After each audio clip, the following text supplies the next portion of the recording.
Hi friend, it is the 1st of August, and what does that mean, the first of the month? I'm Pat Sloan, and I'm here with our August topic calendar. So I put that out the other day, and hopefully you saw it. If not, you can download it now. The link is below. So I'll give you a little preview of August. And if you're new and you haven't used the calendar yet, at the bottom part, I list for every day sort of what the topic is. Now, I don't do videos on Sunday, don't do any topics on Sunday, but I also list all of the sew-alongs that are ongoing that I know about. If for some reason I toss a new one in for like a one-day thing, it won't be on there, but this is August. So I've typically found that in August, we quilters work in a little bit different way, especially those of us who are in the part of the world where it is the end of summer, the start of school seasons. This year with the pandemic in 2020, it's probably a little different for most people. Probably many are not doing a vacation, and many are having their school year things maybe be more intense starting. So that means you may not have quite as much time here in August for your quilting, but I'm hoping if you come every day and watch my video, you will be inspired to still be doing something with your quilting every day. So I have a couple little mini themes going on for August. Things that you'll see on there will repeat, and that'll be kind of fun. So be sure to look at the calendar. But the big one that I'm going to run is a scrap buster. Yes, yes, yes, scrap busters, because I know everybody has scraps. Now, some of you don't keep many scraps. Some of you keep way too many scraps. Okay, raise your hand if you're way too many scraps kept. Raise your hand if you don't have hardly any. And then there's that in between where you're not really sure. Do you have enough? Maybe you have too much. Okay, so I have these stars up here. This is a scrap busting little wishes that I have started quite a while ago with black star points, and they're black polka dots in two different sizes. I'm going to zoom it on in here. So I have the larger polka dots and then the smaller polka dots. And I'm going to show you a little bit about this quilt, because this will be our sort of running theme this month to make and use up your scraps. So I have one block that I didn't hang up on here. So here's a block. I'll just show you up close. This one has the larger black polka dots, and so I'm using scraps for the backgrounds, for the middle, for everything but the start points. And I have up there, what's it, however, it did 16, right? 4, 8, yeah. I have 16 of them made. And we're going to do one more row. So that'll be 20. At least, that's what I'm going to do. You can do more or you can do less. So this is the little guide. See my fabulous design skills? These are my notes I made myself, who knows when. And I have put the stars next to each other. I don't care for that. It needs some sort of sashing. So I want to show you down on the table here my bin, the project bin for the scraps. So I have one of my blue project bins, and these stars have been living in there. And I had pulled in a bunch of stuff. So I have squares for the backgrounds already cut. These are the backgrounds rather. They're a little bit smaller. Squares for the corners, were for the half square triangle units. And then I'd pulled all of my black and with white polka dots here. I have the smaller size and the bigger size, which I have way more than I need still for 4 more blocks. So unless I get on a roll, that's the minimum I'm going to do is 4, and then set the quilt. I had cut these black for the cornerstones. I don't know if I like that or not. For some reason, I put blue binding in here. I have no idea, because even though there's some blue in the middle of them, I do not need blue binding. So that is going to come out and go with all my other bindings. And I also stored a set of other sampler blocks, which has nothing to do with this, in here. So this is what's in the project bag.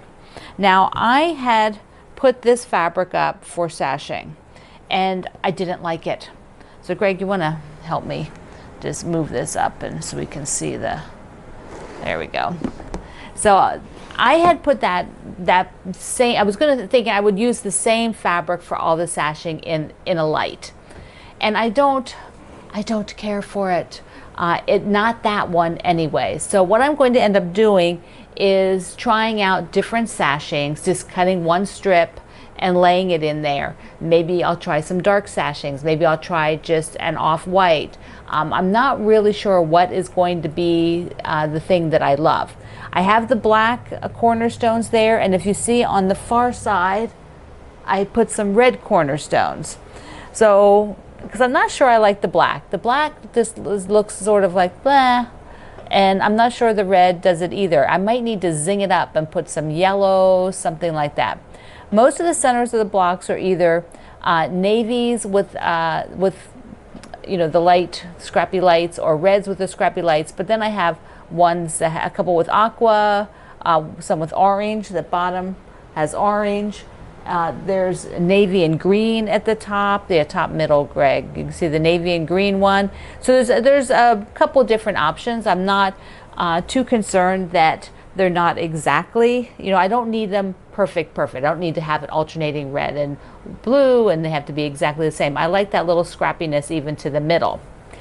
So there you go. This is the scrap quilt that we'll be working on in August. You can see I mentioned it on the calendar, but today, if you want to play with the scrap quilt, down below is the link to the pattern, to the star pattern.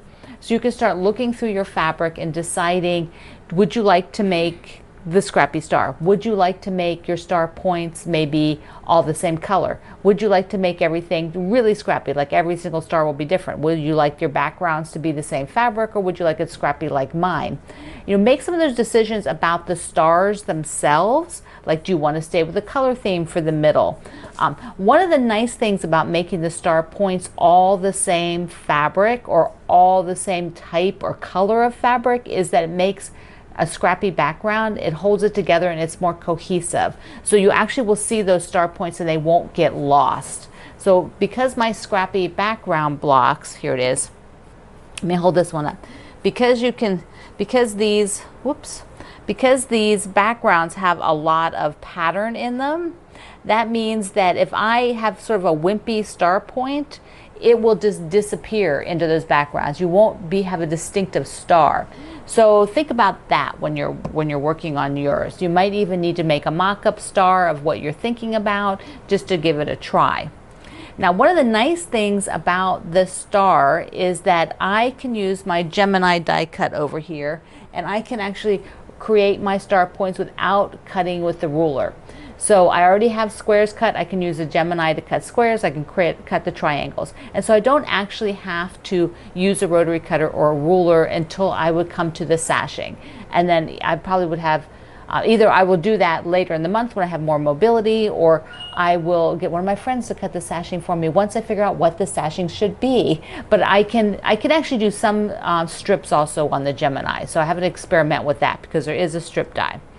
Okay. Now, speaking of sewing, of that S word, this is my little test of sewing with broken wrists. Well, actually, this one's not broken anymore. It just doesn't work yet. It's post-break in rehab. So there I did. I did the two patch, and I tried out the new foot that I got from my baby lock. This is the new 1/4 inch foot I got, which is wider than my other foot. So I picked this, I had them send me this, baby lock people. But I was super excited about this. I also just rolled it with this, but I am also using the little baby iron. Greg, come down here and see. The little tiny, these little tiny irons that are really light, so that I can just use this hand, which has a lot more strength. This one has very little strength. I mean, I can only pick up a few things, but this one I can pick up this iron very easily. So they work between the two of these things, the roller and this. I can do some of these little patches, and this was a test to be able to work on the stars and get that going. So that is super exciting for the calendar. And it's really to use up our scraps and to have some fun, so that if you don't want to sew on the other projects that are already ongoing, it is something that is fun. You could do a table runner, you could do a baby quilt, you could go amazingly big and do a whole bed quilt. But it's to just have some fun. And I will be sharing some pictures of my progress, of course, because now I can actually get my camera up and my phone rather than use the camera on it a little bit by balancing. So that's been really, really wonderful to be able to do. Okay, it's Saturday and time to do some sewing. Yes, I'm very excited. I'm going to do a little bit today, and to see, might even cut some stuff for stars. See what I can cut with the strips in the die cut machine. All right, my friend, all the links below, calendar, and if you're going to do the scrappy stars with me, let's see. First, just tell me if you are, then spend the next couple of days getting your fabrics ready, and I'd love to see what you're going to do. Show me over at Facebook, my Quilt Along with Pat Sloan page. Thank you for using my links. I love you, and I will see you online. Mwah.